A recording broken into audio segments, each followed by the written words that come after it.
सारी दुनिया के लोग तुमसे कह रहे हैं तेरे घर में पितृदोष हो, 1 रुपए कमाते हो 100 रुपए खर्च होता, मानसिक टेंशन बना रहता है। घर में एक व्यक्ति बीमार है, ठीक हुआ, दूसरा बीमार पड़ गया, दूसरा ठीक हुआ, तीसरा बीमार पड़ गया, तीसरा ठीक हुआ, चौथा बीमार पड़ गया। मतलब कहीं ना कहीं पितृ का भाव, पितृदोष का वर्णन है। किसी ने कहा तुमसे कि तेरे यहाँ पितृदोष है,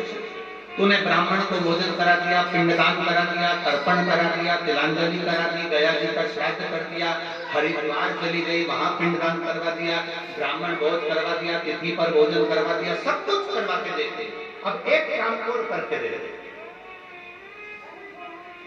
एक काम और करके देते हो। जब तुम घर में भगवान शंकर की आरती, तुम्हारे घर में शंकर जी का शिवलिंग है,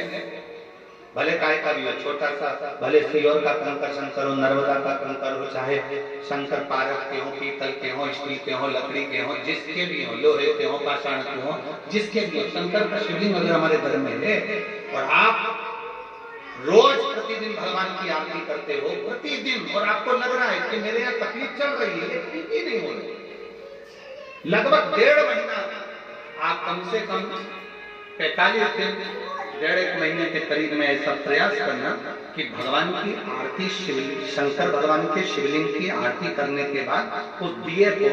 भगवान के सामने मत रखो, उस दिए को उठाकर जहां तुम पानी का मटका रखते हो, हंडा रखते हो, जिससे तुम पानी पीते हो, तुम्हारे रसोई घर में जो पानी का मटका, हंडा, बाल्टी, आरओ का पानी जिस मटके में गिरता है, हंडे में गिरता है, जिसको हमारे पितरों का स्थान पर, उस स्थान पर,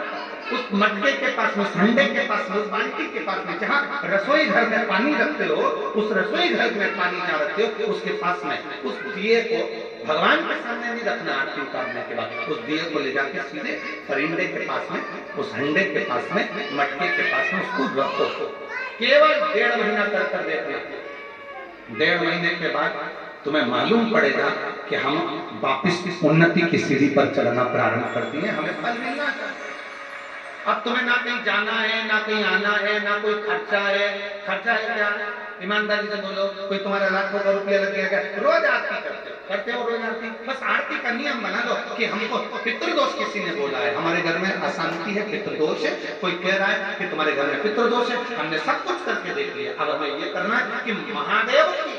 आरती जब होती है तो उसकी ज्योत का दर्शन करने पर 1000 कपिला गाय के दान का पुण्य मिलता है। तो ये पुण्य हम हमारे पितरों को देते हैं, जिससे उनकी मुक्ति हो जाए और हमें आशीर्वाद